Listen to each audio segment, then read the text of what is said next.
Ravi de vous retrouver ce soir, 19h, c'est l'heure. Regardez le sommaire. Voici une analyse des stratégies des candidats de droite à la présidentielle. Éric Zemmour joue l'épopée, Marine Le Pen la sociologie, Valérie Pécresse la compétence. Êtes-vous d'accord?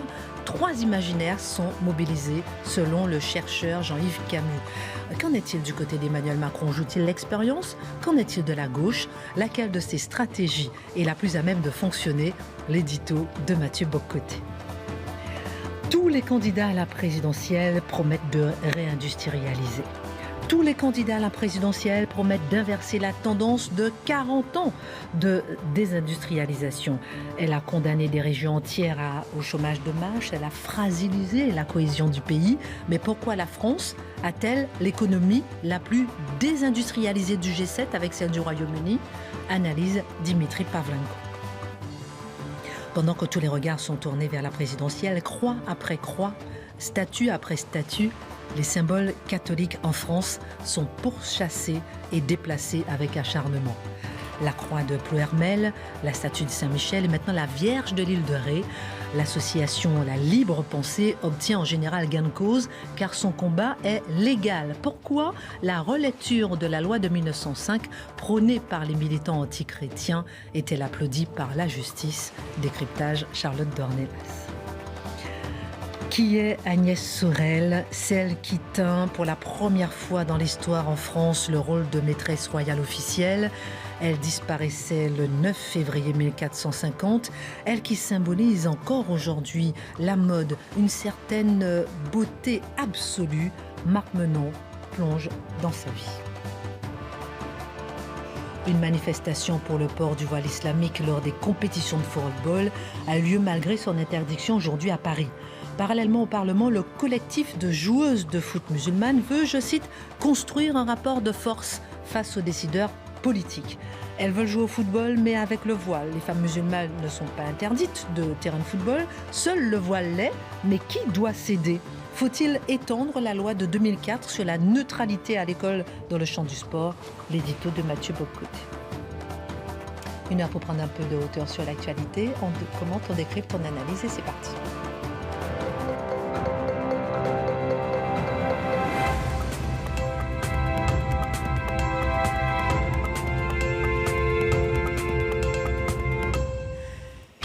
Bonsoir à tous, ravi de vous retrouver ce soir. Dans un entretien paru sur le Figaro Vox, Jean-Yves Camus propose une lecture intéressante de la campagne présidentielle à droite en disant qu'il mobilise 3 imaginaires, vous nous direz si vous êtes d'accord, celui de l'épopée chez Éric Zemmour, celui de la compétence chez Valérie Pécresse et celui de la sociologie chez Marine Le Pen.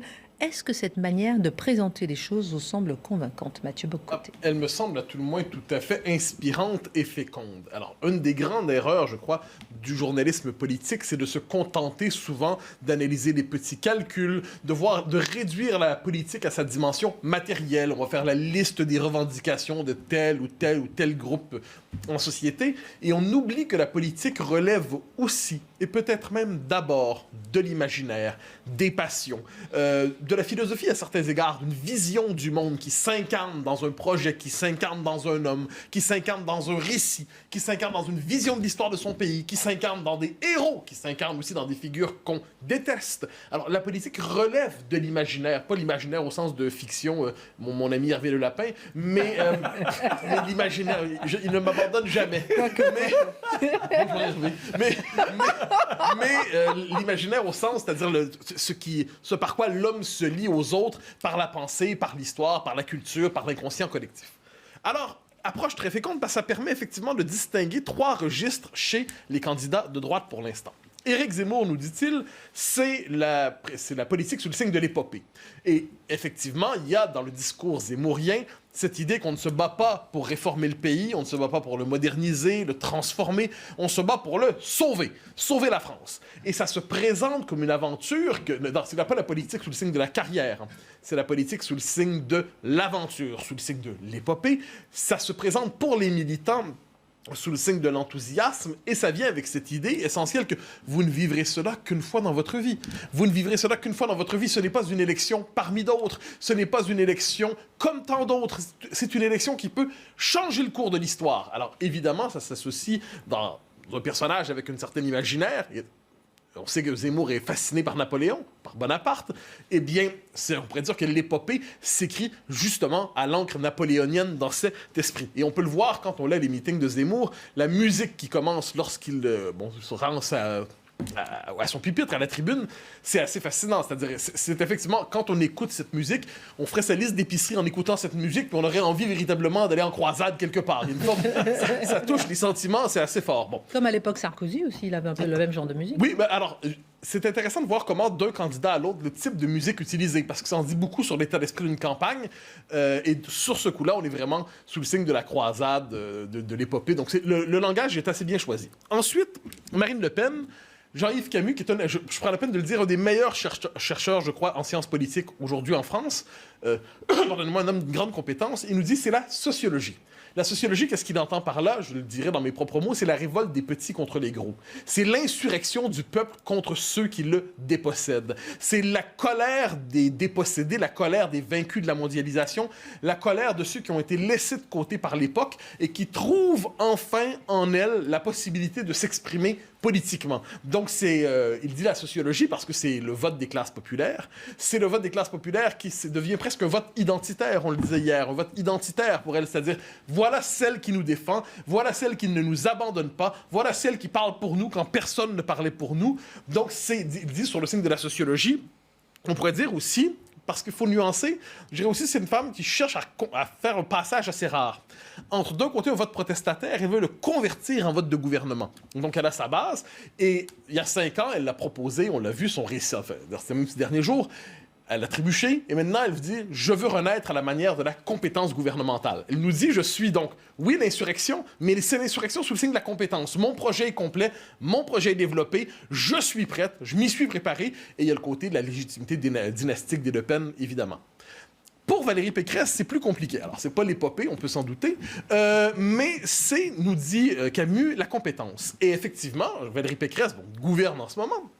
Île-de-France, elle a une expérience politique et elle dit mais les autres, soit c'est un polémiste égaré, soit c'est l'opposition perpétuelle. Moi, j'ai déjà gouverné, moi je gouverne, moi je peux gouverner, je connais de l'intérieur la machine de l'État, je sais ce que veut dire gouverner et la preuve en est que, regardez, le nombre de propositions qu'elle fait, le nombre incalculable de propositions, certains diraient c'est une preuve justement d'une connaissance intime des besoins de la France. Elle multiplie les propositions toujours ciblées, donc elle connaît manifestement, elle nous dit voilà, c'est moi la vraie compétente, comparé à Emmanuel Macron qui lui est un faux compétent. Hein, c'est la parenthèse, c'est l'aventure macronienne qui aurait été une parenthèse. Là, ça va être le retour aux vraies affaires, le retour à l'ordre en quelque sorte.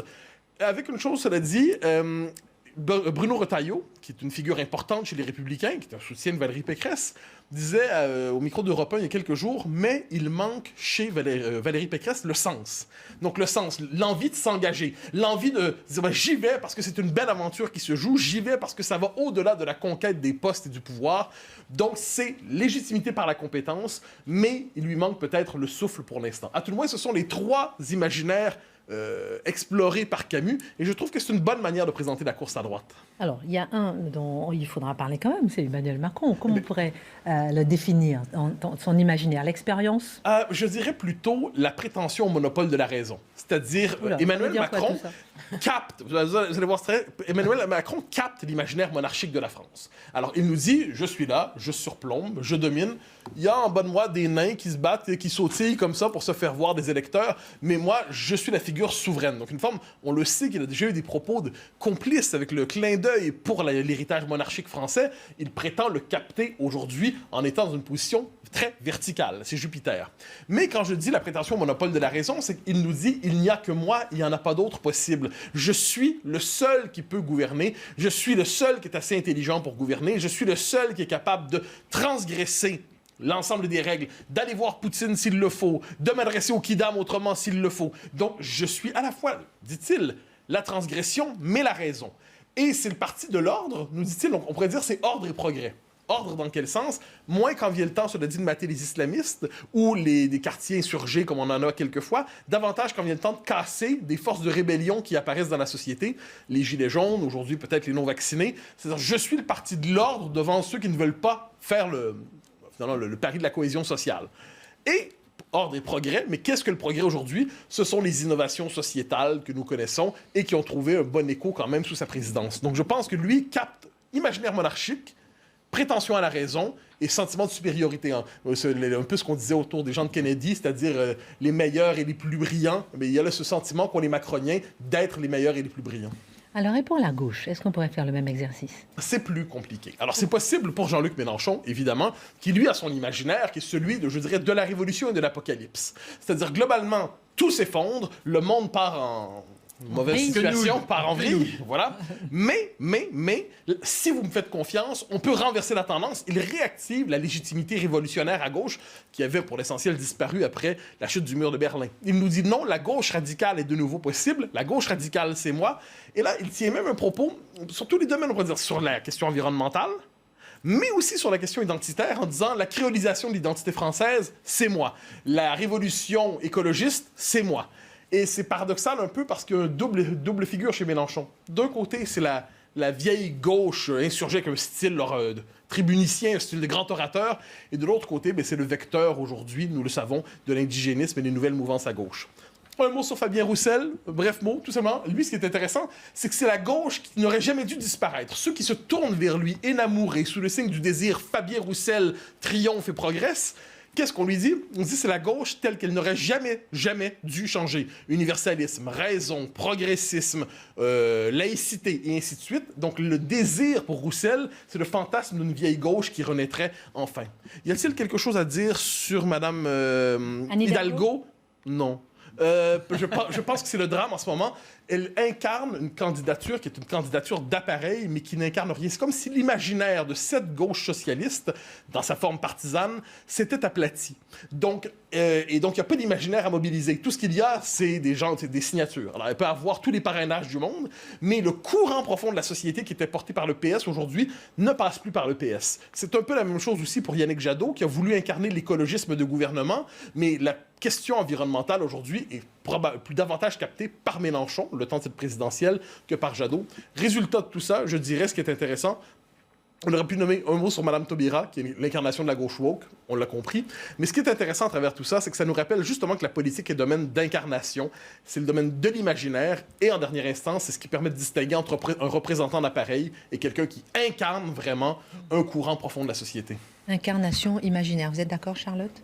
Ah oui, complètement. Ouais. J'écoutais très attentivement parce que c'est le genre de truc en écoutant, je me dis, on n'y pense pas et en fait, ça paraît évident quand on écoute Mathieu. Non, mais c'est vrai que les différences d'imaginaire qui sont associées, par ailleurs, enfin, surtout sur les trois candidats de droite, je suis absolument d'accord. Et d'ailleurs, l'épopée, quand on dit dynamique, épopée, c'est un plus joli mot, mais ça raconte un peu la même chose, quoi. Ben moi, je dirais que c'est pas Napoléon que je prendrais pour Zemmour. Il y a un côté plutôt Jeanne d'Arc. C'est-à-dire que on a un ennemi qu'il faut bouter hors de France. Et en l'occurrence, c'est la religion islamique. Non, mais c'est vrai. Alors que Bonaparte, il est l'héritier d'une révolution. Il n'est pas dans une césure, il récupère quelque chose. Là, il est le sauveur. Voilà comment, à mon sens, il s'incarne, mais on est toujours dans l'idée d'épopée. Non, mais cette typologie permet je pense à tout à chacun, de clarifier son candidat, savoir pour qui veut voter, et puis peut-être aussi la gêne qu'on peut avoir à porter sa voix sur tel ou tel candidat. Parce que je pense qu'il y a beaucoup de gens qui n'ont pas encore arrêté leur choix et qui se disent « j'aime bien tel autre », mais il y a des choses qui me dérangent là-dedans.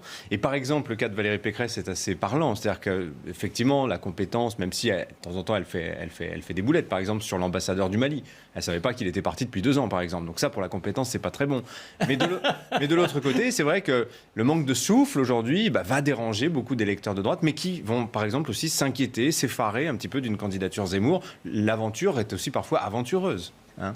Alors tout à l'heure, je vais vous faire réagir un petit peu à l'actualité politique, Éric Woerth, mais dans la deuxième partie de l'émission. Pour l'instant, on va continuer. Merci beaucoup Mathieu sur l'économie avec vous, parce qu'on parlait hier de notre déficit commercial record. Vous nous avez dit que l'une des grandes raisons était la désindustrialisation du pays depuis 40 ans.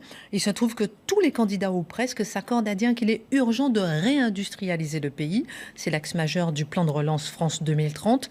Avant de nous dire si c'est envisageable, qu'est-ce qu'on peut dire déjà de la désindustrialisation de notre pays ? Peut-être la première chose à dire, je pense que c'est que ça n'est pas un malheur spécifiquement français. Nous n'avons pas le monopole de la désindustrialisation. Minimiser. Oui, non, mais toutes les économies avancées, il faut bien comprendre ça, que toutes les économies avancées voient la part de l'industrie dans le total de leur richesse, voient la part de l'industrie baisser. C'est le cas notamment des 2 premières puissances industrielles de la planète, qui sont la Chine et l'Allemagne. Sauf que l'industrie en Chine pèse encore quand même 35 à 40% de son PIB. Donc vous voyez, on est quand même sur une base industrielle extrêmement puissante. Pour l'Allemagne, c'est encore 22% de sa richesse nationale, donc près du quart. Quand vous regardez la France, je vous ai donné le chiffre hier, c'est 11%, c'est-à-dire le niveau de la Grèce, quand c'était 24% pour la France de part industrielle en 1980, donc il y a 40 ans. Et c'est vrai que c'est assez étonnant de voir qu'on partage le sort des Britanniques qui ont inventé tout de même l'industrie moderne, voir ça, et qui avaient une très très forte tradition en la matière et qui l'ont, comme nous, laissé dépérir. Alors eux, au profit de la finance, nous, au profit du tourisme, disons pour faire simple. Voilà. Et donc cette désindustrialisation que l'on déplore aujourd'hui, on a oublié qu'elle a été en réalité désirée, cette désindustrialisation, qu'elle a été accompagnée par la puissance publique. Dans un livre très intéressant qui est paru en 2018, qui s'appelle La religion industrielle, le professeur Pierre Musso parle même d'une allergie historique de la France à l'industrie. Et il a cette phrase que je trouve très juste, il dit « Quand on pense industrie en France, on pense germinal, conditions de travail déplorables, on pense exploitation. » Et évidemment, qu'avec un tel imaginaire en tête, poursuit-il, on a pu considérer chez nous qu'il était souhaitable que les emplois industriels diminuent et qu'on les remplace par des emplois de services. Et donc, vous voyez, alors on date toujours le début de la désindustrialisation en France à 1980, comme si tout avait commencé il y a 42 ans. En fait, et les indicateurs économiques le montrent très bien, dès 1949, donc vous voyez, dès l'après-guerre, on est en phase de reconstruction, et bien dès cette période-là, on commence à voir un glissement de l'emploi industriel vers le tertiaire, et ce mouvement en fait ne va cesser de s'amplifier à mesure que l'éducation va se massifier, notamment l'accès aux études supérieures à partir des années 70, et que les gens, pour faire simple, vont vouloir aller travailler dans des bureaux, disons mieux chauffés, plus confortables et moins salissants, plutôt qu'à l'usine. Voilà. Et c'est d'ailleurs un Français, le sociologue Alain Touraine, donc, qui est le père de Marisol Touraine, qui en 1969 forge la fameuse expression de société post-industrielle, donc qui a connu un grand succès. Et qu'est-ce que ça nous dit, ce concept de société post-industrielle ? Tout simplement que les usines ne sont plus essentielles à la puissance et au rayonnement d'une économie et d'un État. Les usines qui ferment, les usines qui partent ailleurs, en fait, c'est une excellente nouvelle. Ça veut dire qu'on est en train de se moderniser. C'était ça vraiment le message. Et donc ce concept-là, vous voyez, va prospérer. Et notamment, alors on parle toujours, vous savez, de l'entreprise Fabless. On dit toujours c'est Serge Tchourouk, l'ancien patron d'Alcatel, qui a inventé ça. En fait, non, il n'avait pas inventé avant lui. C'était Stan Chi, donc, qui était le patron de Acer, le constructeur d'ordinateurs, qui invente le concept de ce qu'il appelait la courbe du sourire. Pourquoi la courbe du sourire ? Ce qui signifiait, c'est que, en réalité, la valeur dans une industrie se concentre au tout début de la chaîne, c'est-à-dire recherche-développement, l'ingénierie, et à la fin, c'est-à-dire le marketing et les services. Et tout ce qui est au milieu, si vous voulez, la production même, l'usine, la phase de fabrication, c'est considéré comme le parent pauvre. Et donc ça, on pouvait le laisser partir à l'étranger. Et le meilleur exemple de ce type d'industrie, c'est Apple, le modèle de l'entreprise Fabless. Vous voyez, sur tous les produits Apple, il y a écrit Designed in California, mais il n'y a pas marqué Made in Taiwan, ce qui est pourtant la réalité industrielle d'une entreprise comme ça. Donc voilà, donc pour nous, Français, terminé, il y avait cette idée que c'était une excellente nouvelle que les cheminées qui fument, qui polluent l'environnement, qui abrutissent les ouvriers, partent ailleurs. Sauf qu'aujourd'hui, on commence à se rendre compte qu'en fait, que ces fières cohortes de métallos qu'on a perdus en France, avaient du bon. Voilà ce qu'aujourd'hui nous enseigne ce regret de la désindustrialisation. Alors justement, comment on explique le retour en grâce de l'industrie aujourd'hui, ce désir renouvelé d'avoir des cheminées qui fument, comme vous dites ? Parce qu'on s'est rendu compte des conséquences dramatiques que provoquait ce choix d'avoir une économie faiblement industrielle. Je répète, ce choix d'avoir une économie faiblement industrielle. On n'a pas subi la désindustrialisation. On ne s'est pas fait voler nos usines par les Chinois. C'est très important. Et donc, vous voyez, les économistes, ça fait un moment qu'ils le disent, ça. Vous avez plusieurs livres qui sont parus, qui ont eu un petit succès, mais dans des petits cercles. Je citerai le livre livre d'Eli Cohen, l'économiste, La capitulation industrielle. Il écrit ça en 2014. Il compare ça à l'étrange défaite de Marc Bloch. Cette idée qu'on a perdu toute volonté d'avoir une industrie et que c'est pour ça qu'on se prend une raclée économique depuis 20 ans de la part notamment des Chinois. Mais le vrai choc, le choc public, si je puis dire, le choc grand public, c'est quoi ? Évidemment, vous savez où je veux en venir, c'est mars 2020. C'est la crise des masques. Où là, évidemment, d'un coup, on se rend compte qu'on pensait quelque chose acquise, que vous voyez, la logique de flux tendu, de disponibilité permanente des biens, et même ceux produits à l'autre bout de la planète, ça serait jamais remis en cause. On a vu que non, c'était pas vrai, qu'on était totalement dépendant de ces lointains centres de production dont nous pensions être les maîtres et dont nous nous sommes avérés les esclaves. C'est ça la grande leçon de mars 2020 et que personne aujourd'hui, qu'on a tous ressenti. Les pénuries, on n'avait plus connu ça quand même depuis longtemps. Pénuries sur les masques, mais aussi... On avait honte. Eh oui, mais sur les médicaments, sur les puces électroniques, sur les panneaux solaires, il faut songer quand même qu'en 2019, nos grands laboratoires pharmaceutiques sont en train de vendre complètement, par exemple, les branches génériques, tous les médicaments génériques, en se disant ça vaut plus rien, la valeur, elle est plus là, donc on s'en débarrasse, vous voyez. Voilà. Et donc aujourd'hui, quitte à payer un peu plus cher, nos industriels ont compris que on avait quand même intérêt à rapprocher ces centres de production, à aller un petit peu moins loin. Voilà. Donc il faut bien comprendre aussi que cette désindustrialisation, elle s'est faite aussi au nom du consommateur. C'est-à-dire qu'il y avait cette idée qu'en envoyant la production à l'étranger, là où c'était moins cher, sur le ticket de caisse, le consommateur allait être gagnant. Mais quel en a été le prix ? Tout simplement le chômage et la paupérisation. Pourquoi le chômage ? Parce que le bon emploi industriel, ce bon emploi qui payait bien les ouvriers quand même, il faut le dire. Les services ne l'ont pas totalement comblé, ne l'ont pas totalement compensé. Regardez les chauffeurs-livreurs, les préparateurs de commandes, les aides-soignants. On est sur des métiers qui sont à bas salaire, qui sont à très fort turnover, c'est-à-dire que beaucoup de renouvellement, à faible identité professionnelle aussi. Et puis des métiers qui gagnent surtout beaucoup moins que nos emplois industriels. Je vous donne un chiffre OCDE. Dans l'industrie manufacturière, donc l'industrie, le niveau de salaire nominal par tête au niveau OCDE, en moyenne, c'est $50 000 par an. C'est à peine $30 000 dans les services domestiques, c'est-à-dire 40% de moins. Voilà. On comprend mieux d'ailleurs l'obsession française pour la question du pouvoir d'achat, elle s'explique là. Voilà. Et vous voyez, il y a un cercle vicieux qui se met en place parce que, en fait, l'État, face à cette situation-là de travailleurs pauvres, se retrouve contraint de soutenir le niveau de vie de la population. Donc il va multiplier les emplois publics, il va augmenter les dépenses sociales, il va concentrer la redistribution sur les plus pauvres. Et pour financer ces dépenses, qu'est-ce qu'il va faire ? Il va emprunter sur les marchés, il va creuser la dette, donc il va augmenter les impôts, etc., etc., etc. C'est une logique diabolique en réalité. Alors, on a fait le constat, on a vu une certaine prise de conscience. Maintenant, est-ce que vous croyez possible une réindustrialisation du pays ? Moi, je note d'abord qu'effectivement, il y a quand même une prise de conscience. Il y a une forme de panique aussi à se dire, oulala, en réalité, on a fait de grosses bêtises. Et ce qui se passe sur le nucléaire actuellement est quand même l'illustration parfaite de ce que je suis en train de dire, cette espèce d'immense regret qu'on a d'avoir laissé mourir une filière dont on se rend compte qu'on en a cruellement besoin et qu'on a perdu les compétences. Donc je vois qu'il y a quand même une volonté réelle. Il y a plein de petites choses qui montrent une volonté aujourd'hui des pouvoirs publics. Par exemple, on simplifie beaucoup en ce moment les procédures pour faciliter l'installation d'une usine avec des terrains clés en main. Aujourd'hui, ça c'est assez nouveau. Mais il faut bien comprendre, il ne faut pas trop rêver. Si vous voulez, l'inversion des flux n'est absolument pas du tout certaine, à savoir qu'on ne va pas faire revenir ces industries qu'on a faites partir. Il ne faut pas s'imaginer que demain, les cheminées qui fument reviendront. On aura des industries, mais des industries innovantes, des industries nouvelles, avec sans doute beaucoup de machines et qui embaucheront sans doute plus d'ingénieurs que d'ouvriers. Et prenez un exemple, prenez l'automobile. Vous voyez, la transition énergétique, l'électrification des moteurs, en ce moment, on voit par quoi ça se traduit.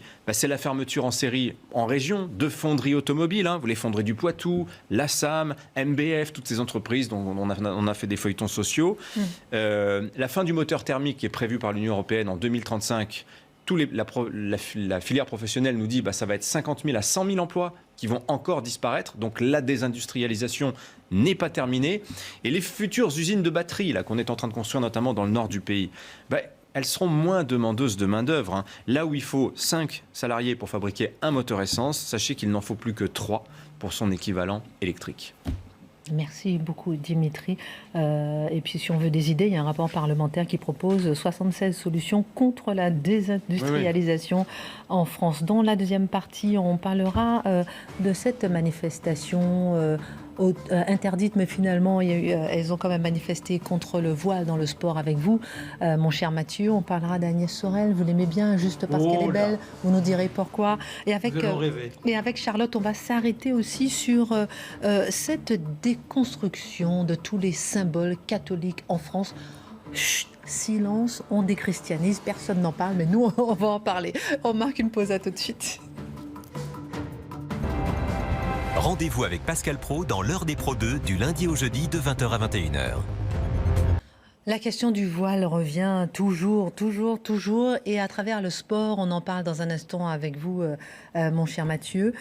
Marc, vous allez parler d'Agnès Sorel. Pourquoi vous n'avez pas choisi la comtesse de Ségur ?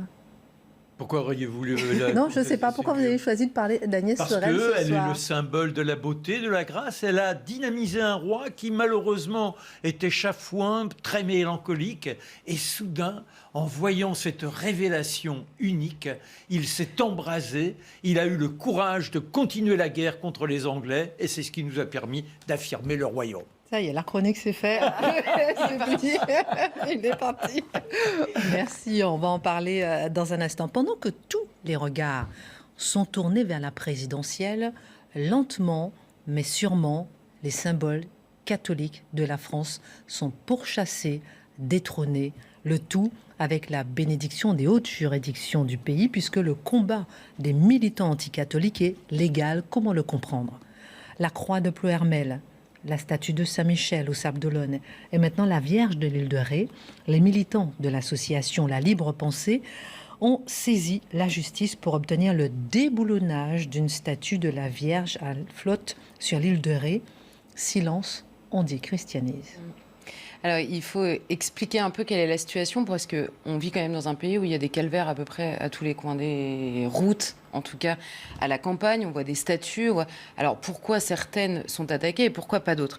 Donc là, en l'occurrence, on a à la flotte, en l'occurrence sur l'île de Ré, une statue de la Vierge qui est installée sur cette place que tous les habitants, il y a 3000 habitants, et ils l'appellent la place de la Vierge. L'arrêt de bus à côté s'appelle l'arrêt de bus de la Vierge. Donc, elle fait partie du paysage, de l'histoire du lieu, et elle a été érigée à la fin de la Seconde Guerre mondiale. Alors, selon les sources, j'ai pas su démêler si c'était les paroissiens ou une femme de la localité qui avait en tout cas érigé cette statue. Ce qui est sûr, c'est que c'était pour remercier à la fois remercier le ciel que des prisonniers de guerre soient revenus sains et saufs de la guerre, remercier que certains soient revenus de cette guerre-là. Donc c'était vraiment une action de grâce à la sortie de la Seconde Guerre mondiale. En 2020, il y a un homme qui a eu un accident de voiture et qui a été s'encastrer dans le socle de cette statue, qui est donc tombée, qui a été cassée, et le maire a décidé de la restaurer. Et au moment de la réinstaller, en décembre dernier, La Libre Pensée, cette association de la libre pensée, a profité de la réinstallation de cette statue pour déposer un recours devant le tribunal administratif et demander que cette statue soit déboulonnée et installée dans un lieu privé et non plus dans l'espace public. Alors le président de La Libre Pensée a expliqué pourquoi il le faisait maintenant et pas précédemment. Il dit: l'association a longtemps fermé les yeux du fait du contexte douloureux de sa création dans l'immédiate après-guerre. Par délicatesse, vous avez des gens qui remerciaient le ciel à la fin de la guerre.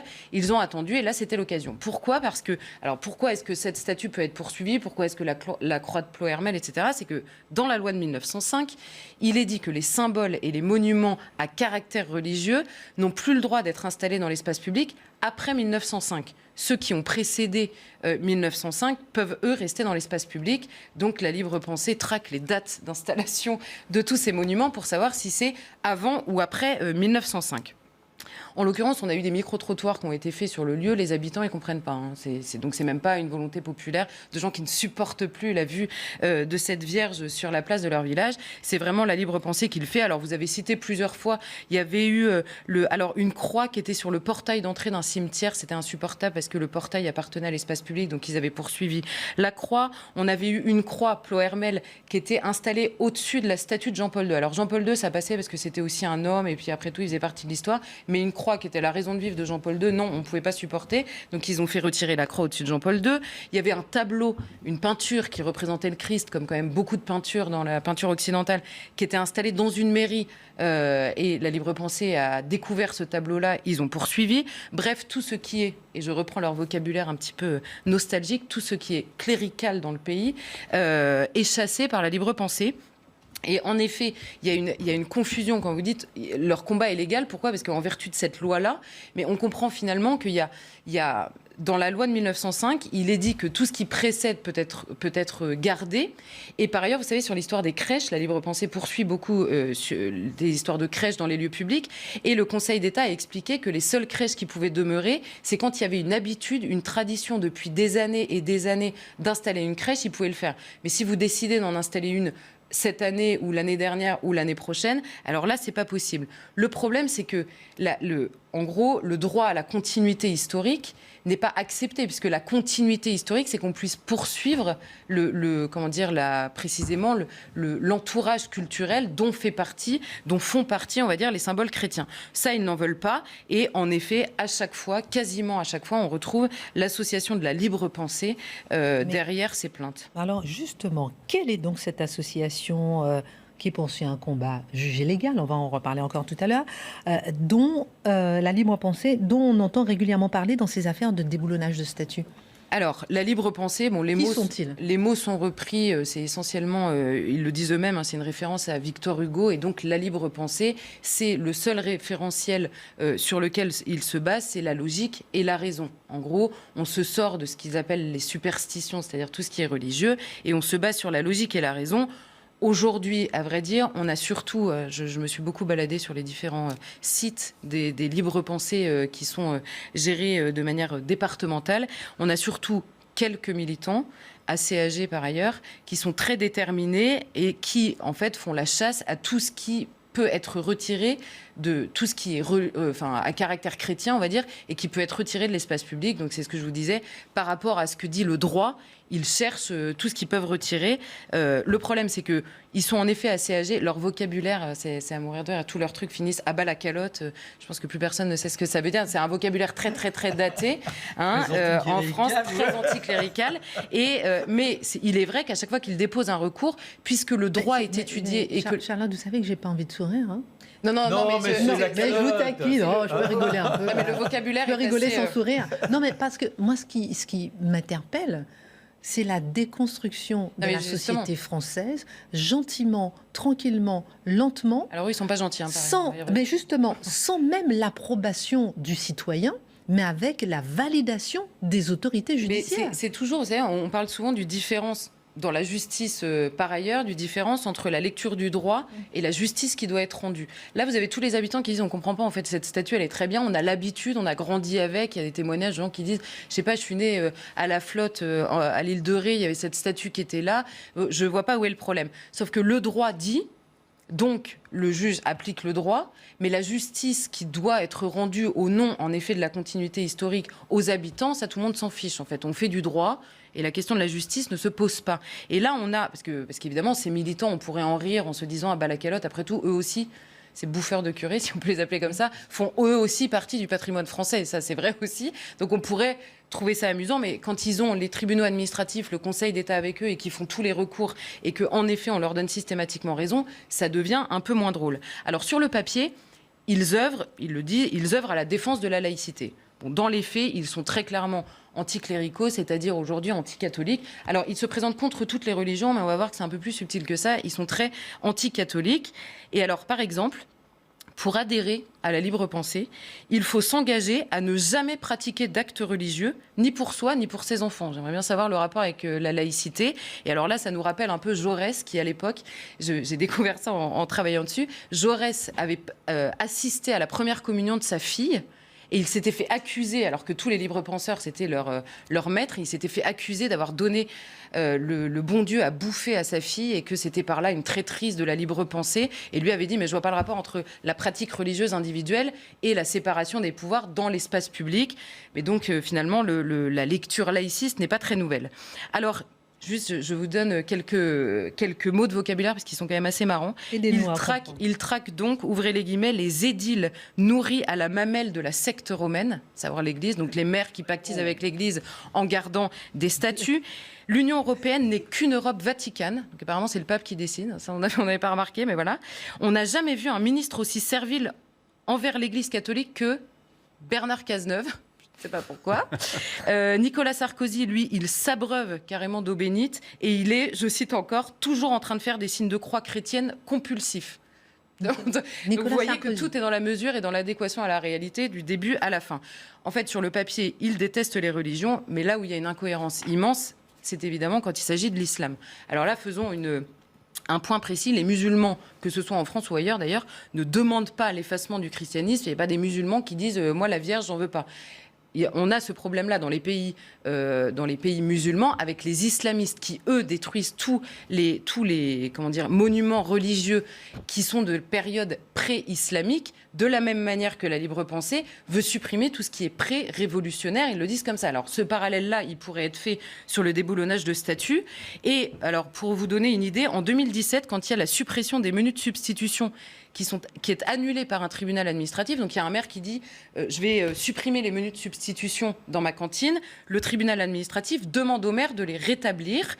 Et là, nos amis de la libre pensée nous disent, ils se félicitent de la décision. Ils disent évidemment, pour les musulmans, c'est très bien de mettre des menus de substitution. Et je les cite, chasser le doriotiste, il revient avec son uniforme vert de gris. Donc, vous déboulonnez des statuts, je reprends, vous déboulonnez des statuts chrétienne dans un pays qui est quand même que le christianisme a fait, alors là vous êtes libre penseur. En revanche, vous militez pour les menus de substitution à la cantine, enfin contre, vous êtes nazi. C'est quand même bon. Et c'est surtout la France qu'ils ont apparemment un peu en horreur. Et ils affirment sans rire, alors dans un de leurs documents, ils affirment sans rire que l'islam, que certains discours de la Grande Mosquée de Paris, et donc l'islam, permettra de mettre en lumière l'obscurantisme catholique et ramener le catholicisme au Moyen-Âge qu'il n'a jamais quitté. Enfin bref, ils détestent le catholicisme et ils détestent la part de catholicisme qu'il y a évidemment en France, qu'ils oublient quand même. Et ils oublient quand même que simplement c'est parce que ce pays est chrétien qu'il a pu accoucher de la laïcité, qu'il a pu comprendre cette question-là, que de la laïcité, qu'au moment de la laïcité, le christianisme défendait aussi l'idée de la liberté de conscience et que évidemment la libre pensée n'existe dans aucun autre pays au monde que des pays qui ont été chrétiens. Mais ça apparemment, ça leur échappe. Dernier mot, Charlotte. Donc le Conseil d'État, on l'a vu, il donne raison aux plaignants parce que la loi est de leur côté. Leur combat de la libre pensée est donc légal. Pourquoi donc s'y opposer ? Parce que dans toutes les religions, et on dit souvent dans toutes les religions, il y a une part qui relève de la foi et qui relève évidemment du privé, que l'État ne s'occupe pas de ça, c'est une bonne chose, que les institutions religieuses et politiques ne travaillent pas ensemble, ça c'est la question de la laïcité. Mais je vais citer Montesquieu qui disait « Un peuple connaît, aime et défend toujours plus ses mœurs que ces lois ». Et donc tout le monde se fiche de la lecture aujourd'hui de la loi de 1905 à partir du moment où il y a toute une partie dans la religion qui dessine une civilisation et donc des mœurs et donc des coutumes et donc un calvaire sur le bord de la route. Il n'y a pas besoin d'être catholique pour ne pas être choqué par un calvaire sur le bord de la route. Il suffit d'être français pour savoir que ça fait partie du paysage. Il y a évidemment un anachronisme énorme chez ces gens-là. Pourquoi ? En 1905, quand la loi est votée, le mot laïcité n'apparaît même pas. Le but, c'est de déchristianiser la société parce que toutes les communautés religieuses font l'école, ils donnent les soins, ils font le patronage et que donc ils transmettent la religion aussi. Donc il y a une volonté de déchristianiser l'enseignement, de déchristianiser les soins à ce moment-là, mais toutes les références culturelles sont partagées par tous les Français. C'est pas ça la question.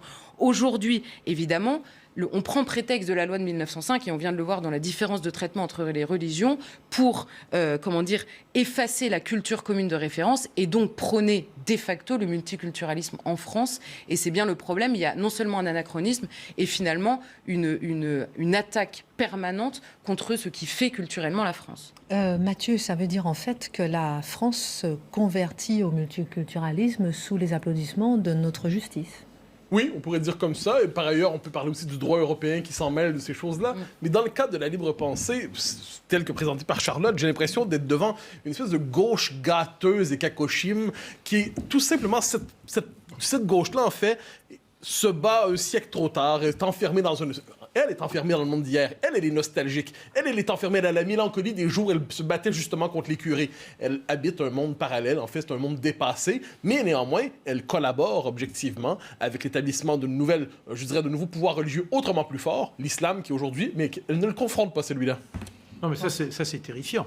Parce que ça, c'est la fin de la chronique de Charlotte, et c'est l'amorce de votre chronique de tout à l'heure.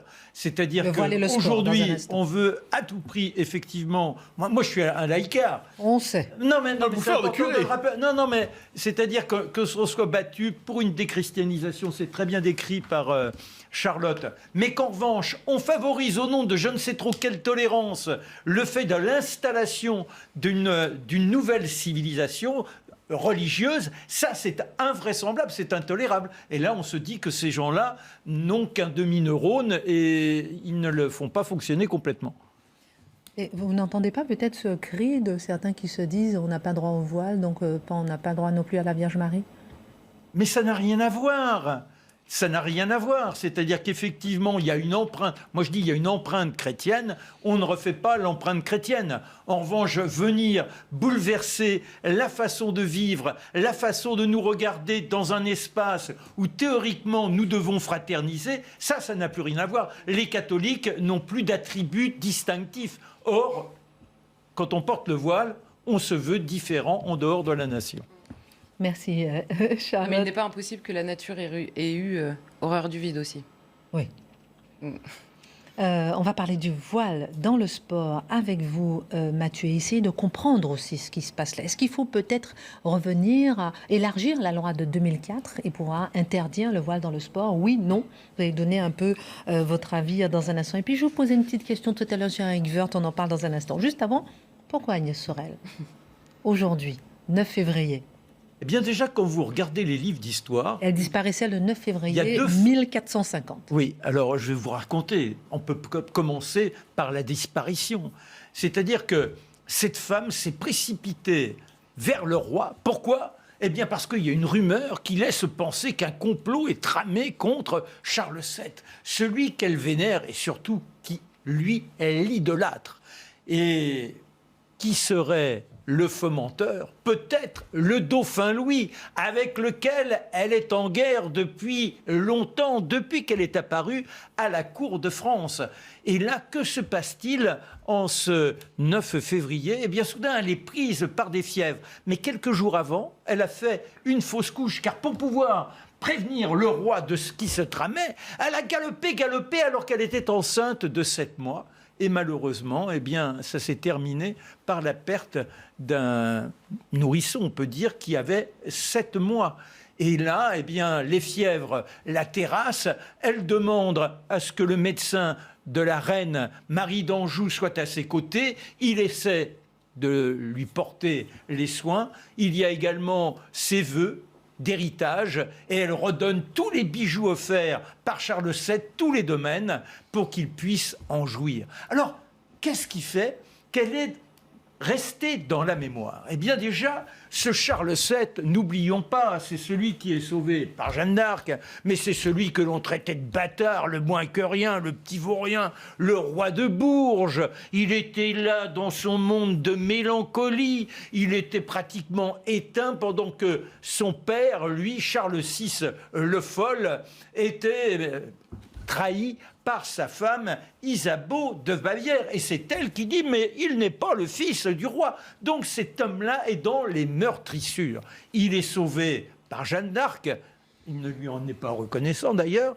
Les années passent, n'oublions pas qu'à un moment donné, on a le petit roi Henri VI qui est à Notre-Dame, sacré roi de France. Le petit bonhomme, il a 9 ans, c'est le seul roi qui était couronné à Notre-Dame, et lui qui vit réfugié. Alors, que se passe-t-il en 1443 ?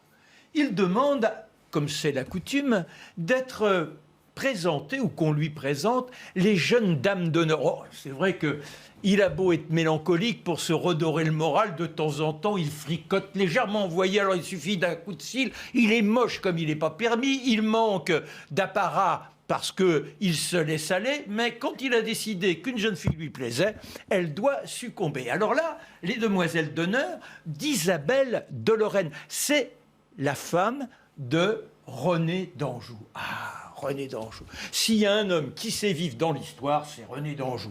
Les philosophes, les poètes, tous ceux qui chantent, tous ceux qui sont guillerets, c'est chez René d'Anjou. Et elle était préparée pour être jeune fille de Madame Isabelle d'Anjou. Donc, elle est à sa cour, elle est arrivée quand elle a 14 ans, elle a été particulièrement formée par sa tante, sachant que ces jeunes filles d'honneur doivent permettre à ceux qui viennent passer un moment avec le roi donné d'être dans l'emballement dans tous les domaines possibles et inimaginables. Donc elle a le sens de l'élégance, elle a le sens des mots, c'est une poétesse, toutes les qualités requises.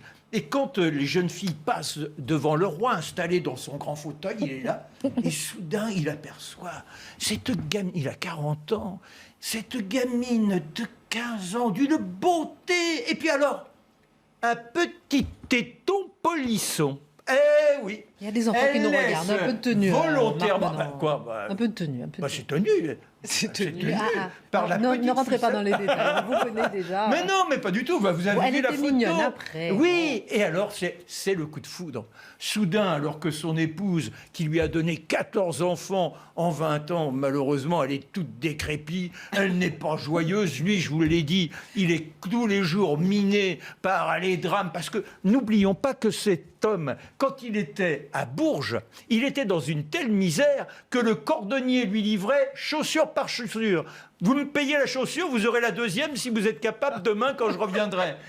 Les chanoines doivent payer le poisson. Bref, il n'a plus rien. Et là, soudain, il y a cette femme qui va l'emballer, mais littéralement. Et cet homme, qui était donc constamment agrippé par les turpitudes, entre dans une gaieté. Il n'avait jamais participé à un tournoi. Il demande à ce qu'on lui prépare une cuirasse. Et hop, il veut briller pour la jeune fille qui le regarde. Il a demandé à ses adversaires de se laisser battre, car il faut l'emporter. Celui qui n'en peut plus, c'est le petit Louis, parce qu'il a peur, comme elle a déjà eu plusieurs enfants, 3 filles, 2 qui ont vécu. S'il y avait un petit garçon qui arrivait, il ne la supporte pas. Il a l'impression que sa mère est ridiculisée, humiliée, alors qu'elle l'aime bien, Marie d'Anjou, elle l'aime bien. Eh bien, un jour, il l'aperçoit dans un couloir. Et là, il sort l'épée, il la traite de tous les noms, charogne et autres. Il la poursuit. Alors elle, forcément, elle a peur. Elle court dans la chambre du roi. Et là, eh bien, il pose l'épée, mais il lui retourne une gifle. Ça lui vaudra l'exil, 15 ans dans le Dauphiné. Et donc, eh bien, elle mourra après avoir été ô combien gâtée par le roi, qui lui offrira, entre autres, le domaine de la Beauté, à Beauté-sur-Marne, qui est devenu Nogent-sur-Marne. Qui a encore certainement toute sa beauté. En tout cas, pour vous, c'est la définition de la beauté. Merci beaucoup, mon cher. Ah non, ouais. Puis l'élégance, elle crée la mode. C'est incroyable.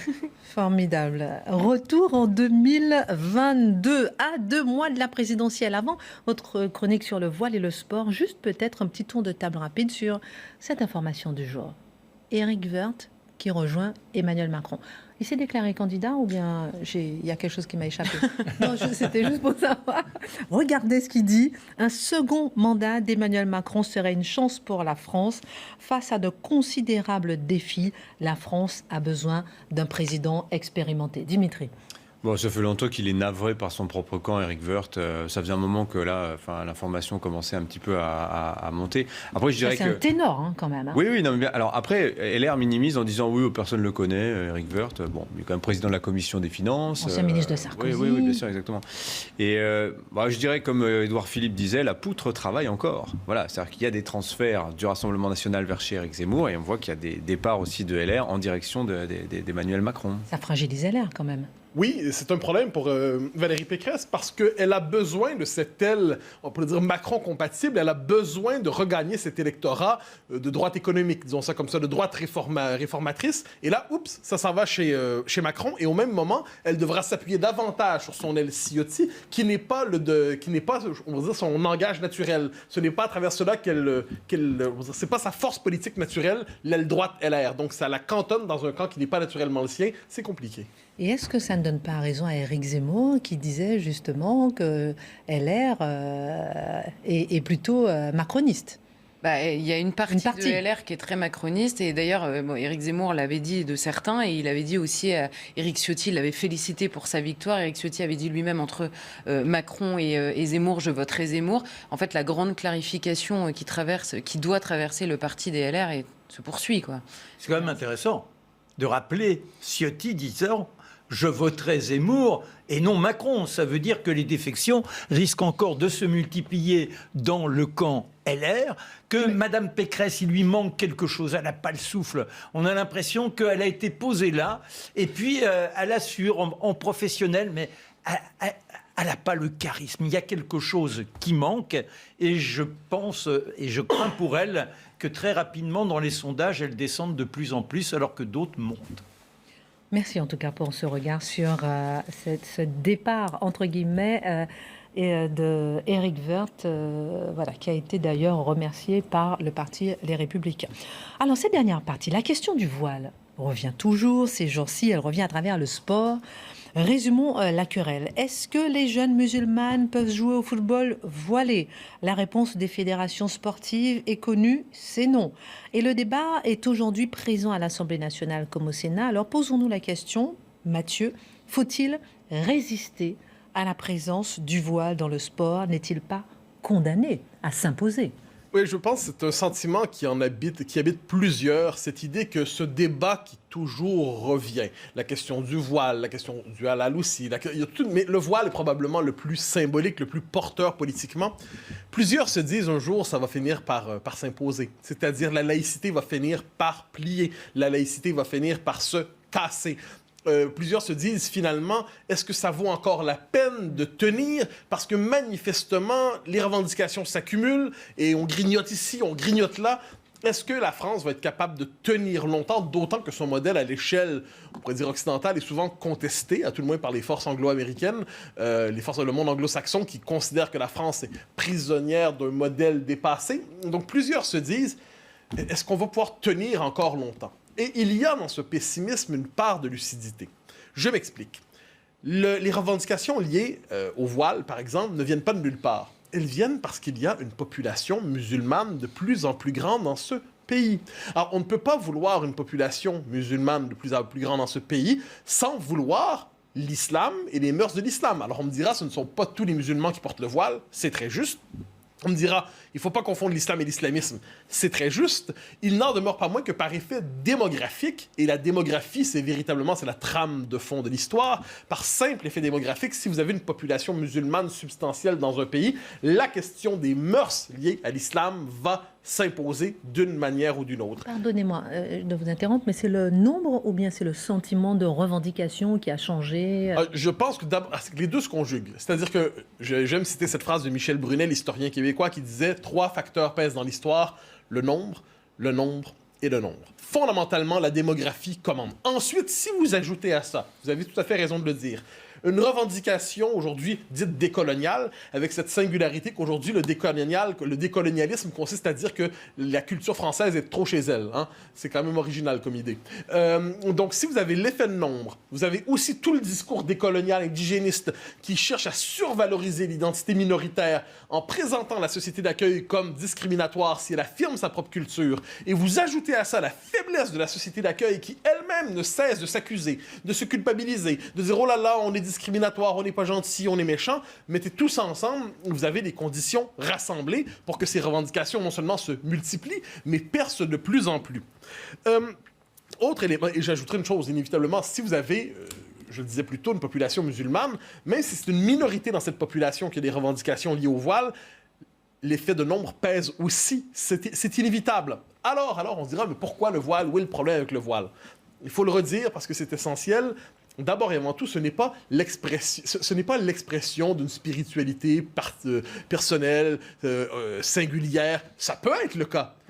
Mais à l'échelle de l'histoire, qu'est-ce que c'est? C'est aujourd'hui le symbole d'un islam conquis par l'islamisme. Qu'est-ce que c'est le voile? C'est le marqueur dans l'espace public d'une religion, d'une certaine tendance de cette religion, qui veut se visibiliser à tout prix, qui veut imposer ses codes davantage qu'accepter les codes du pays d'accueil, qui veut se visibiliser, qui veut là je ne parle pas de la religion dans son ensemble, mais l'islamisme qui veut coloniser l'espace public en forçant la société d'accueil à multiplier les génuflexions devant ce pouvoir nouveau, pouvoir politique, pouvoir religieux, pouvoir sociologique, pouvoir démographique.